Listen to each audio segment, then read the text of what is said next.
ñi nga xamante ni ñu ngi fas yéene woor doon ay patient diabétique nañ bàyyi xel ni diabète dafa di feebar boo xamante ni dafa mën a ànd ak ay loraange te koor di période bu particulière xamante ni jaamu yàlla la mais li ci mën a am ci loraange it mën na bëri te jaamu yàlla lu mu kawe sunu wér-gu-yaram la yàlla teg au devant.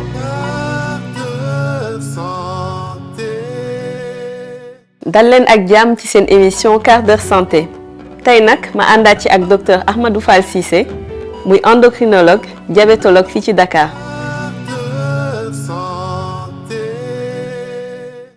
docteur ñu ngi lay nuyu. ñu ngi leen di fay bu baax na Tara di leen santaat bu baax ci opportunité yi di nuyu téléspectateurs yi ñuy teewlu ci télévision Walf TV di sant bu baax équipe bi fi nekk yëpp macha allah di yaakaar ni dañ fi wax lu amal njëriñ askan bi. ñu ngi day jaajëfal docteur ñuy gis yenn saay nit am diabète ñu jox ko traitement mu jékki-jékki diabète am stable du comprendre ci lu tax mu war a continuer jël traitement am ñooñu lan nga leen di wax. waaw ki nga xamante ni dafa am diabète muy jël traitement comme ni nga ko waxee mu dem ab diir mu gis ni par exemple bu dee pour sucre bi la woon sucre mu ngi normal kooku dañu war a fàttaliku ni traitement bi mu doon jël moom moo tax sucre normal ak mode de vie bi mu àndal ci dundin bi. alimentation beeg activité physique bi muy def. ba tax na kooku lépp lu mu ci bàyyi parce que bu yaakaaree ni atteindre na objectif am ba tax mu bàyyi li mu doon def dina gis ni li mu gagné woon yëpp dina ko perdre parce que li mu doon def moo ko jox li mu am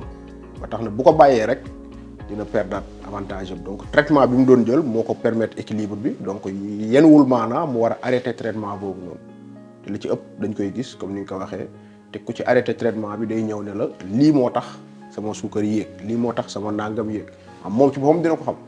ça veut dire que ni boo nekkee ci lu baax da nga ciy sax traitement yi du maladie moo koy modifier mais praticien bi moo koy modifier. am na solo donc diabète bi du luy wér du da ngay jël sa traitement bi rek ba affaire bi normal soo arrêté rek day suukar si day yéegaat. waaw loolu la ñuy wax diabète maladie chronique la maladie chronique yi ngay dégg yëpp mooy feebar yi nga xamante ni da ngay nekk ak ñoom sa diiru dund ba tey jii ñuy toog di waxtaan man ak yow nañ jàpp ni diabète. dafa bokk ci feebar yi nga xamante ni gisaguñu saafara bi koy wéral bien que ni évolution médecine bi mu ngi ciy joxe peut-être ay piste yu am solo yoo xamante ni am nañu yaakaar ni dinañ yegg ci ëllëg ñuy wax diabète dina wér mais ba fi ñu toll nii képp ku am diabète da nga xam ni feebar bi ngay dund du feebar bu ñuy faj mu wér comme ni ñuy fajee sibiru si ñetti fan mu wér ak yooyu da ngay dëkk ak moom sa diirub dund waaye mën nañ ko équilibrer ba nga am valeur yi kii amul diabète am. nga mën a dund ci jàmm sans problème. am na solo yéen consultation yan erreur ngeen ni faral di gis ci ñi jël médicament wala insuline ñu koy def ci seen traitement. waaw li tuddee erreur wala ñàkk xam nga gis koo xamante ni peut-être day jël insuline donne l'exemple ñu fixeel ko benn type d'insuline bu munti doon. soit am na ñuy jël benn insuline guddi di jëlee insuline Eurolec comme schéma basal bolus ci ñàkk xamam mu yeewu par exemple gis ni suukaram am na taux bu mu am par exemple intervalle normal mu yaakaar ni bu pikiiroo suukaram mën na wàcc donc mu tëb dose insuline boobu mu waroon def ci ndekki par exemple dem surveiller ëllëg ci ay waxtu gis ni suukaram yéeg na bu baax kooku peut-être ñàkk xam moo tax mu gis suukar si normal avant ndekki mu xalaat ci xelam que ni bu pikiiroo rek suukar si mën na wàcc. donc mu tëb prise boobu noonu boo defee suukar si yéeg am na ñoo xamante ni même sous comprimé dañuy jël ay garab xëy di ko modifier nu mu leen neexee erreur la wala ñàkk xam question bi loolu la war a doon parce que man je pense que bu ñu leen informer baax duñ koy def am na ñoo xamante ni dañuy am ay garab yu bëri ci seen traitement ñu xëy rek def benn choix unilatéral ne garab bi yaakaar naa jaratu ko teg ko alors que médecin prescripteur bi muy bind garab bu ci nekk da ko teg ci benn xam-xam peut-être mën na gaaw ci yow ni mu koy bindee mais ay at de recherche moom moo tax prescription boobu mën a gaaw donc yow boo ko defee nu mu la neexee rek mën nga ci am loraange donc ñenn ñi bu dee ñiy jël insuline ci seen prise insuline mën nañ ci am ay erreur peut-être éducation thérapeutique bi moo jaaratu yoon ñiy jël comprimé yi itam am na ay erreurs yu ñuy def yoo xamante ni des fois décision bu ñuy jël des fois aussi yenn effets yi nit ki di yëg ci yaramam mën na ko pousser à ce que mu juger traitement tey mu commencé jël benn garab ñaari fan ñetti fan rek am lu ma yëg sama yaram ma yaakaar ni garab bi may jël moo ma ko def au lieu nga interpeller ki ko bind nga def sa choix ne garab bi kat yaakaar naa moo ma def nangam nga arrêté ko. boobu mën na fekk yaa ngi arrêté garab boo xamante ni moom moo waroon tax li war a jaar yoon et que boo interpellé woon ki ko bind peut-être que leneen la doon proposer que arrêté garab bi wala yu mel noonu donc toujours approcher kii bind day am solo parce que yenn yi erreur bi ñuy wax entre guillemets mën na nekk juste par ñàkk xam. am na solo torop yaa ngi tudd insuline lu tax maladie bu ñu leen waxee ni dañoo war a jàll am insuline rek di traité wu par insuline affaire bi ñu ragal wala en général ni ñuy accueillir nouvelle boobu noonu day xaw a métti. waaw loolu ñàkk xam la parce que dafa am patients yi nga xamante ni ñoom comme ni nga ko waxee du patients yi rek ñu bëri ci askan bi sax am na ñoo xam ne dañoo dëkk ko ab diabète bu ñu gisee mu war a piqûre sax ñoom ñooy tiit parce que xamuñu te insuline dafa di hormone boo xamante ni c'est vital insuline képp koo gis muy dox jàppal ni yaramam am na insuline boo ko amul da ngay faatu donc du jël insuline moom moo synonyme ak gravité ñu ko ñëpp xalaatee ñu bëri dañoo xalaat ni nit ki bu yeggee ci jël insuline soit diabètam dafa garaaw yegg na fu compliqué yu doy waar yooyu noonu la ñuy gis alors que du loolu am na koo xamante ni jour bi ñu koy wax ni da nga am diabète ci lañ koy njëkk jox insuline ça veut pas dire que ni dafa nekk ci stade bu grave ci misaal ki nga xamante ni am na diabète de type 1 moom yaramam mënatul defar insuline kooku li koy traité diirub dundam insuline la bi mu commencé ba ci diirub dundam du ko bàyyi bu doon loo xam dafa am gravité duñ ko mës a jox donc ñu jàpp ni ki ñuy gis muy piqûre insuline ça va pas dire que dafa nekk ci situation bu graaw wala diabète bi dafa compliqué wala yu mel noonu ça veut dire que traitement bi dafa jot mu jël insuline mën na nekk lu muy commencé di nga gis koo xamante ne day jël ay comprimés dem tuuti ñu jox ko insuline mais ci domaine médical bi dañuy dem ba gis ni sax insuline sécurité lay procurer malade am na kuy jël comprimé mais bu amee infection bu ndaw dañuy arrêté comprimé yëpp même bu doon diabètam mu ngi doon jaar yoon arrêté lépp jox ko insuline parce que jamono jooju insuline moo gën a wóor ci moom bu demee ba li ko dal dañ ñu delluwaat ko ay comprimé donc insuline ne veut pas dire gravité ñu bëri nag foofu lañ ko lal ba tax na bu ñu gisoon keneen di piqûre sax ñoom xalaat nañ ni diabète bi moo compliqué wala yu mel alors que demeewul noonu insuline traitement la comme yenn traitement yëpp ñuy utiliser pour diabète. mu am ñoo xam ne dañ koy dund comme échec maanaam bu ñu leen waxee ni dañu war a jàll ci insuline mu mel ni ñoom dañoo deful li leen war. ñooñu lan nga leen di wax. loolu faut partager la des fois ci ni ñuy waxee tey boo ñëwee ma utiliser insuline comme genre menace boo respecté wul sa traitement dinaa la jox insuline day mel ni insuline menace lay doon ci yow. kooku bis boo ñëwee ne ko dama lay jox insuline il va sentir que dafa échouer alors que du noonu bu ñuy waxtaanee éducation thérapeutique ci maladie chronique munoo gis lu ko solo éducation thérapeutique boobu mooy permettre nit ki dès le diagnostic ñu wax ko da nga am diabète dañ ko war a proposer loolu mu xam feebar bi xam traitement yi képp ko am éducation thérapeutique bu jaar yoon moom sax dina toll foo xam ne moom dana ñëw ci médecin bi ne ko docteur est-ce que du ma jël insuline parce que xam na njëriñu insuline ak yu mel noonu mais bu fekkee ni xamul te moom li muy dégg ci insuline mooy traitement bu jaarul yoon noonu lay demee ak yooyu yem na bu ñëwee nga ni ko da nga war a jël insuline mu xalaat ni moom dafa échoué alors que du noonu am na leneen lu ñuy wax insulino-récurrence mu bokk ci évolution naturelle du diabète mooy diabétique bi nga gis muy jël comprimé pendant des années 10 ans 20 ans xëy benn jour rek ñu gis ni suukaram mu ngi commencé yéeg ñu jox comprimé yi gauche droite comprimé yi nga xam yëpp nga koy joxe mais suukar si du wàcc kooku dafa toll foo xamante ni pancréas am ci boppam mooy wax ni mënatul réagir ci comprimé nañ ko jox insuline pour dimbali ko kooku du échec évolution naturelle lu feebar bi moom moo mel noonu donc am na ñu koy dund mais kooku bu ko xamee dès le diagnostic mooy jour bi ñu lay wax da nga am diabète ñu tëjoo ak yow waxtaan ak yow ci feebar bi expliquer le traitement bi kooku moom bu yeggoon foofu sax moom dina interpeller médecin bi ne ko est-ce que jotul man ma war a jël insuline parce que xam na ni ci phase u feebar bi la bokk bien que am na ñuy dund seen diabète pendant des années et des années te duñ mës a yegg ci stade boobu noonu. fii éducation thérapeutique boobu nga wax muy lu am solo est-ce que mun nga ñu ko développer wax ñu aussi fii ku bëgg a am éducation thérapeutique boobu ci diabète ndax sa médecin moo la ko mën a jox wala am na feneen foo ko mën a saytu ji. éducation thérapeutique bépp structure buy gérer ay patients diabétiques da koy def du sax patient lépp lu ñuy wax maladie chronique dafa di obligation parce que nit ki mënoo dund sa feebar te xamuloo ko. terme éducation thérapeutique du leneen lu dul nit ki xam feebaram te pour mu xam feebaram dañ ko koy xamal équipe lay nekk moo xam ne dina am benn médecin infirmier bu dee ci bu dee diabète la ñuy topp ñiy def podologie chirurgien ñëpp ñiy tourner autour du diabète ku ci nekk am nga ci loo ci war a wax tey le médecin endocrinologue moom mun na wax ci diabète lu ko neex mais chirurgien bi nga xamante ni moom day gis ay patients yi am ay problème mu tànk ba ñuy dagg seen tànk moom am na lu mu ci mën a wax. infirmier bi nga xamante ni moom mooy jàngale nan la ñuy piqûre nan la ñuy surveiller am na lu mu ci mën a wax donc c'est un groupe de praticiens ñoom ñooy toog wër malade bi ngir xamal ko feebaram te buñ lay wax xamal feebar bi da ngay fexe ba yow li nga ci xam moom mu xam ko ci ba tax moom mu mën a dund feebaram ci jàmm donc bépp structure bu ñuy gérer ay patients diabétiques ñoom dañuy def éducation thérapeutique des fois même en consultation. ni ngay toogee ak malade bi yaa ngi def éducation parce que yaa ngi koy expliquer la mooy feebar bi. nu muy manifesté woo la mooy complication yi nu ñuy piqûre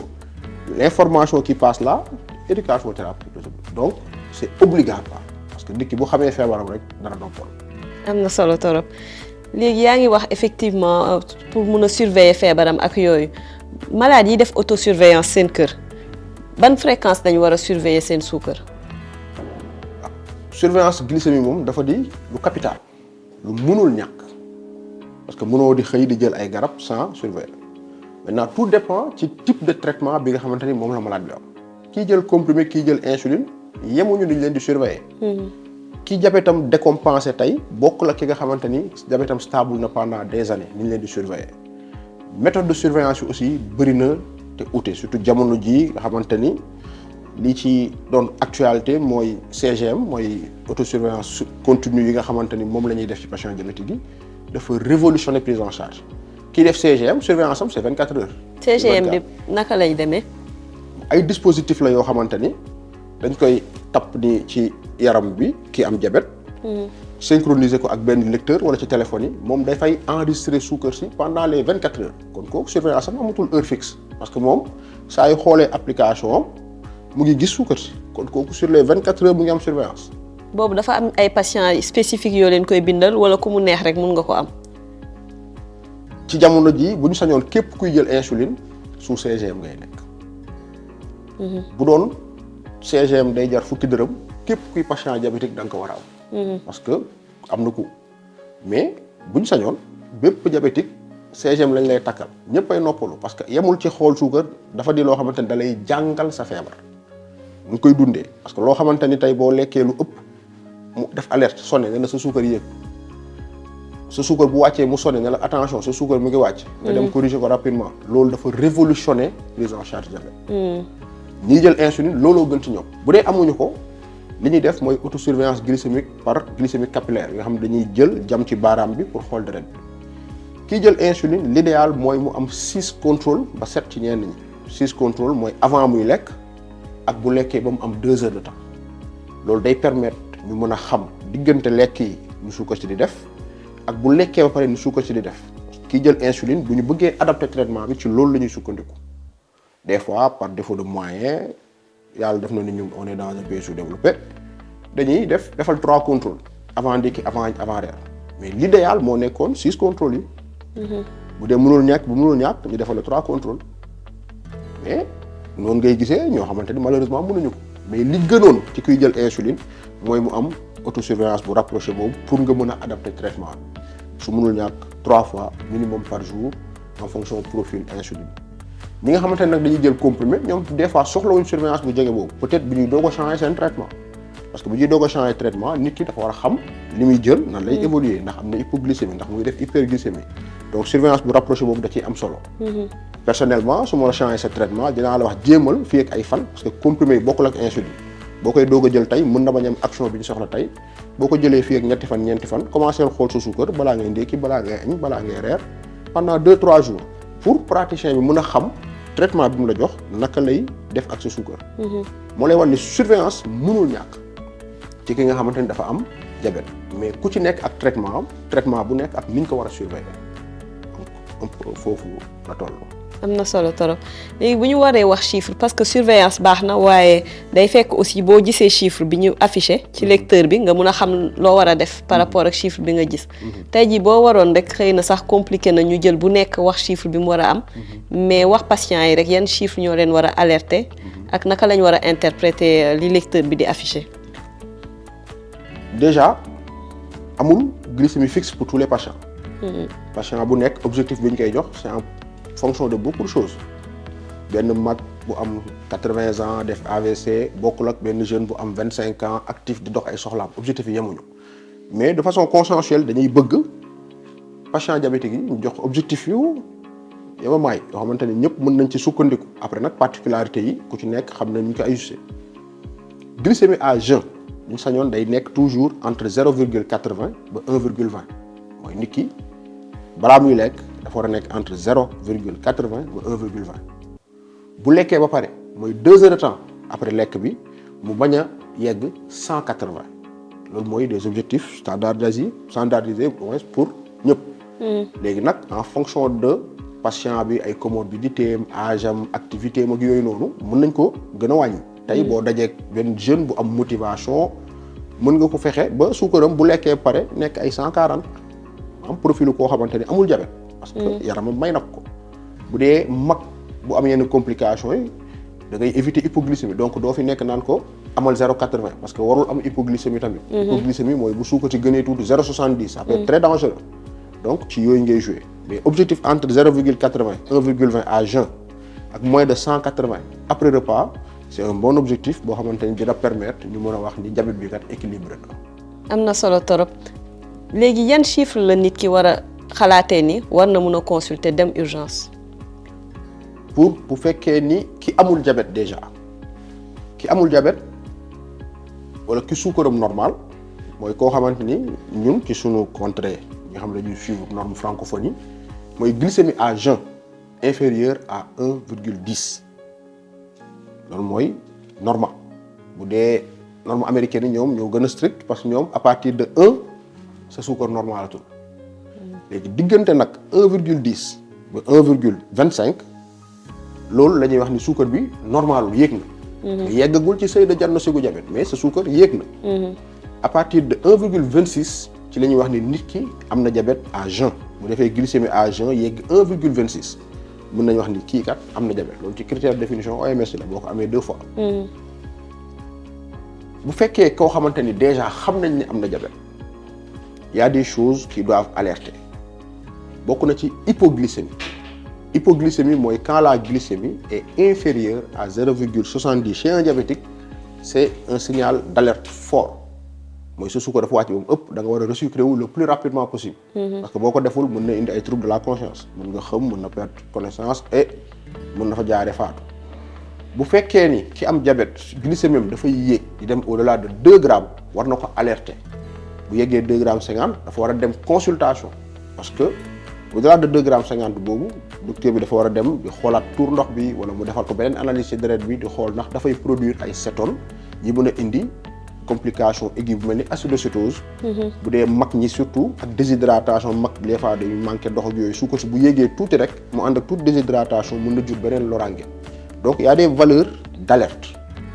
mais ñu xam ni ki am diabète warul def hypoglycémie donc suukaram warul gën a tuuti 0,70 warul def itam hyperglycémie donc au-delà de 2 grammes 50 na dem structure bu ko gën a jege consulter ki amul diabète bu dee glycémie à jeun mu yegg 1,10 jëm kaw na dem consultation te xam ni soit dinañ ko wax ni da nga am diabète wala nga am prédiabète parce que bu njëkk ba da nga doon gis nit mun la wax nañ ma dama am trace de diabète dem yoon alors que ce moment d'hyperglycémie là bi ñu doon wax trace diabète day indi ay complications comme ni diabète day indi ay complications. donc dafa laaj benn prise en charge boo xamante ni ci période boobu bu ñu ko defoon sax mbir yi dafay delluwaat ginnaaw. donc doo yegg ci stade de diabète alors que si on fait rien au stade de prédiabète da ngay plonger facilement dans le diabète. am na solo yooyu c'est des termes yu valeurs yoo xam ne baax na fixé. am na solo torop léegi ñu nekk ci weeru koor nit ñi nga xamante ni dañuy jël traitement diabète yan message nga leen bëgg a bàyyi. ci koor gi bépp diabétique li gënoon dafa war a dem évaluation avant Ramadan loolu lañ doon conseillé ñëpp diabétique day dem évaluation avant Ramadan pour docteur bi évaluer ko mën a xam ndax mën na ko mënu ko comme ni yegsi nañ ci ñi nga xamante ni demoon nañ xam nañ fi teg seen tànk mais ñi nga xamante ni jotuñoo dem ci médecin yi nañu bàyyi xel ni bu ñu bëggee woor dañu war a déglu seen bopp diabétique mënul woor te du def déjà autosurveillance bi nga doon wax c'est pas possible.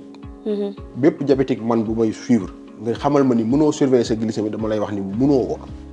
parce que wóorul liy xew buy xew doo ko yëg. suukar si wàcc na trop wala yëg na trop mais ñi nga xamante ni ñu ngi fas yéene woor doon ay patient diabétique nañ bàyyi xel ni diabète dafa di feebar boo xamante ni dafa mën a ànd ak ay loraange te koor di période bu particulière boo xamante ni jaamu yàlla la mais li ci mën a am ci loraange it mën na bëri te jaamu yàlla lu mu kawe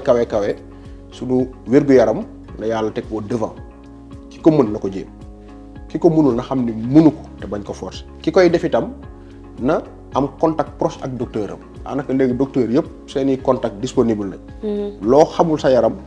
nga jéem a jot sa docteur boo mënul jot sa docteur nga dem ci structure bi la gën a jege ñoom dinañ la mën a defal liñ la war a defal bu dee lu jar contacter sa médecin nañ ko contacter bu dee loo xamante ni mën nañ ko gérer ñoom dinañ ko gérer après nag ñu xam tamit que ni lekkin ci weerum koor gi dafa des fois Sénégal fii jéggi dayoo dañ koy defee nañ ci bàyyi xel bu baax te respecter les mesures hygiéno-diététiques yi leen seen docteur yàgg